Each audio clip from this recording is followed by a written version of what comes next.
ವರ್ಗರಹಿತ ಶ್ರೇಣಿರಹಿತ ಸಮಾಜದ ಪರಿಕಲ್ಪನೆಯನ್ನು ಇಡೀ ಜಗತ್ತಿಗೆ 12ನೇ ಶತಮಾನದಲ್ಲಿ ಸಾರಿದವರು ಶಿವಶರಣರು ಎಂದು ಅರಣ್ಯ ಜೀವಿಶಾಸ್ತ್ರ ಮತ್ತು ಪರಿಸರ ಸಚಿವ ಈಶ್ವರ್ ಬಿ ಖಂಡ್ರೆ ಅಭಿಪ್ರಾಯವನ್ನ ಪಟ್ಟಿದ್ದಾರೆ. ಕೇರಳದ ತ್ರಿಶೂರ್ನಲ್ಲಿಂದು ವೀರಶೈವ ಲಿಂಗಾಯತ ಮಹಾಸಭಾದ ಕೇರಳ ಘಟಕ ಆಯೋಜಿಸಿದ 893ನೇ ಬಸವ ಜಯಂತಿ ಕಾರ್ಯಕ್ರಮ ಉದ್ಘಾಟಿಸಿ ಮಾತನಾಡಿದ ಅವರು, ಬಸವಾದಿ ಶರಣರು 850 ವರ್ಷಗಳ ಹಿಂದೆಯೇ ಜಾತಿರಹಿತ ಸಮಾಜ ನಿರ್ಮಾಣಕ್ಕಾಗಿ ಧಾರ್ಮಿಕ ಮತ್ತು ಸಾಮಾಜಿಕ ಕ್ರಾಂತಿ ಮಾಡಿದರಂತ ಹೇಳಿದರು.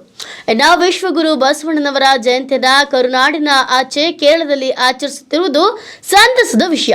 ಬಸವೇಶ್ವರರ ಆದರ್ಶಗಳನ್ನ ಅನುಸರಿಸಿದಾಗ, ನಮ್ಮ ವೈಯಕ್ತಿಕ ಜೀವನದಲ್ಲಿ ಅಳವಡಿಸಿಕೊಂಡಾಗ ಮಾತ್ರ ಅವರ ಜಯಂತಿ ಆಚರಣೆಗೆ ನಿಜ ಅರ್ಥ ಬರ್ತದಂತ ತಿಳಿಸಿದರು. 12ನೇ ಶತಮಾನದಲ್ಲಿಯೇ ಸ್ತ್ರೀ ಸ್ವಾತಂತ್ರ್ಯ, ಸ್ತ್ರೀಯರಿಗೂ ಸಮಾನ ಅವಕಾಶ ಕಲ್ಪಿಸುವ ಚಿಂತನೆ, ದೂರದೃಷ್ಟಿ ಶರಣರದಾಗಿತ್ತು.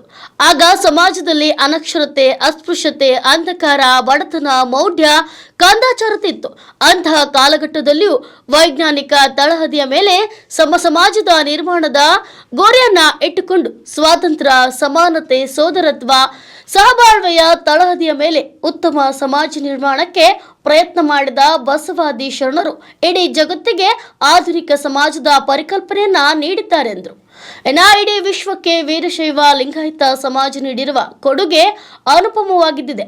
ಕೇವಲ 12ನೇ ಶತಮಾನದಲ್ಲಿ ಅಷ್ಟೇ ಅಲ್ಲ, ಎಂದಿಗೂ ನಮ್ಮ ವೀರಶೈವ ಲಿಂಗಾಯತ ಸಮುದಾಯ ರಾಜ್ಯದ ಅಭಿವೃದ್ಧಿಗೆ, ದೇಶದ ನಿರ್ಮಾಣಕ್ಕೆ, ವಿಶ್ವದ ಪ್ರಗತಿಗೆ ನೀಡುತ್ತಿರುವ ಕೊಡುಗೆ ಅಗಣಿತವಾಗಿದೆ.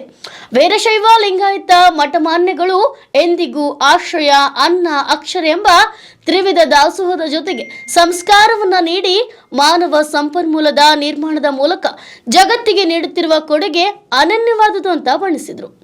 ಬೀದರ್ ಜಿಲ್ಲೆ ಬಸವ ಕಲ್ಯಾಣದಲ್ಲಿರುವ ಶಿವಲಿಂಗದ ಕೃತಿಯ ಆಧುನಿಕ ಅನುಭವ ಮಂಟಪ ನಿರ್ಮಾಣದಲ್ಲಿ ಶ್ರೀ ಚನ್ನಬಸವ ಪಟ್ಟದೇವರರೊಂದಿಗೆ ಶ್ರಮಿಸಿದ ತಮ್ಮ ತಂದೆ ಭೀಮಣ್ಣ ಖಂಡ್ರೆಯವರ ಕೊಡುಗೆಯನ್ನು ಸ್ಮರಿಸಿದ ಅವರು, ಮಹಾಸಭಾ ಅಧ್ಯಕ್ಷರಾಗಿ ಸಂಘಟನೆಗೆ ಒತ್ತು ನೀಡಿ ಇಷ್ಟು ದೊಡ್ಡ ಸಂಸ್ಥೆಯಾಗಿ ಬೆಳೆಸುವಲ್ಲಿ ಪ್ರಮುಖ ಪಾತ್ರವನ್ನು ವಹಿಸಿದ್ದಾರೆ. ಅವರ ಸೇವೆಯನ್ನ ಗುರುತಿಸಿ ಕೇರಳ ಮಹಾಸಭಾ ಘಟಕ ನೀಡುತ್ತಿರುವ ಬಸವರತ್ನ ಪುರಸ್ಕಾರವನ್ನ ತಮ್ಮ ತಂದೆಯ ಪರವಾಗಿ ಸ್ವೀಕರಿಸುತ್ತಿರುವುದು ತಮ್ಮ ಸೌಭಾಗ್ಯ ಎಂದರು. ಅಣ್ಣ ಬಸವಣ್ಣನವರು ಕಾಯಕ ಅಥವಾ ದುಡಿಮೆಗೆ ಮಹತ್ವ ನೀಡಿದ್ದರು. ತಮ್ಮ ತಂದೆ ಭೀಮಣ್ಣ ಖಂಡ್ರೆ ಕಾಯಕ ಯೋಗಿಯಾಗಿ ಜನಸೇವೆಯನ್ನ ಮಾಡಿದವರು. ಈಗ ಅವರಿಗೆ 101 ವರ್ಷ.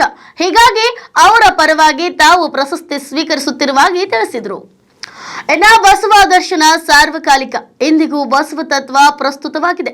ಬಸವಣ್ಣನವರು ಹೇಳಿದಂತೆ ಇಂದಿನ ಯುವಜನರು ದುಡಿಮೆಗೆ ಗೌರವವನ್ನ ಕೊಡಬೇಕು. ಕಾಯಕವೇ ಕೈಲಾಸ ಎಂಬುದನ್ನ ಮರೆಯಬಾರದು. ಶ್ರಮಪಟ್ಟು ಹಣ ಗಳಿಸಬೇಕು. ಸುಲಭವಾಗಿ ಹಣ ಗಳಿಸುವ ಮಾರ್ಗಕ್ಕೆ ಕೈ ಹಾಕಬಾರದು ಅಂತ ತಿಳಿಸಿದರು. ಯಾರು ಹೊಡೆದು ತಿನ್ನಬಾರದು, ಪ್ರತಿಯೊಬ್ಬರು ದುಡಿದು ತಿನ್ನಬೇಕು. ಪಾಪಿಯ ದನ ಪ್ರಾಯಶ್ಚಿತ್ತಕ್ಕಲ್ಲದೆ ಸತ್ಕಾರ್ಯಕ್ಕೆ ಸಲ್ಲದೆಯ ಎಂದು ಶರಣರು ಸಾರಿದ್ದಾರೆ. ಮಾಡುವ ಕಾಯಕದಲ್ಲಿ ನಿಷ್ಠೆ ಇರಬೇಕು, ಸತ್ಯ ಇರಬೇಕು, ಮೋಸ ವಂಚನೆ ಇರಬಾರ್ದು. ದುಡಿತದಿಂದ ಬಂದಂತಹ ಹಣವನ್ನ ತಮ್ಮ ಸಂಸಾರ ನಿರ್ವಹಣೆಗೆ ಎಷ್ಟು ಬೇಕೋ ಅಷ್ಟಿಟ್ಟುಕೊಂಡು ಉಳಿದದ್ದನ್ನ ದಾಸೋಹ ಮಾಡಬೇಕು, ಸಮಾಜಕ್ಕೆ ವಿನಿಯೋಗಿಸಬೇಕು. ಇದು ವೀರಶೈವ ಲಿಂಗಾಯತ ಸಮಾಜದ ಧರ್ಮ ಎಂದು ಈಶ್ವರ್ ಖಂಡ್ರೆ ಅವರು ಹೇಳಿದರು.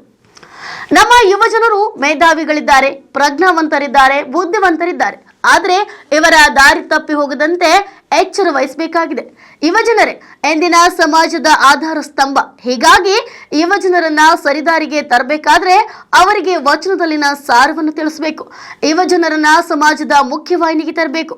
ಈ ಕಾರ್ಯಕ್ರಮವನ್ನ ವೀರಶೈವ ಲಿಂಗಾಯತ ಮಹಾಸಭಾದ ಕೇರಳ ಘಟಕ ಮಾಡಬೇಕು ಅಂದ್ರು.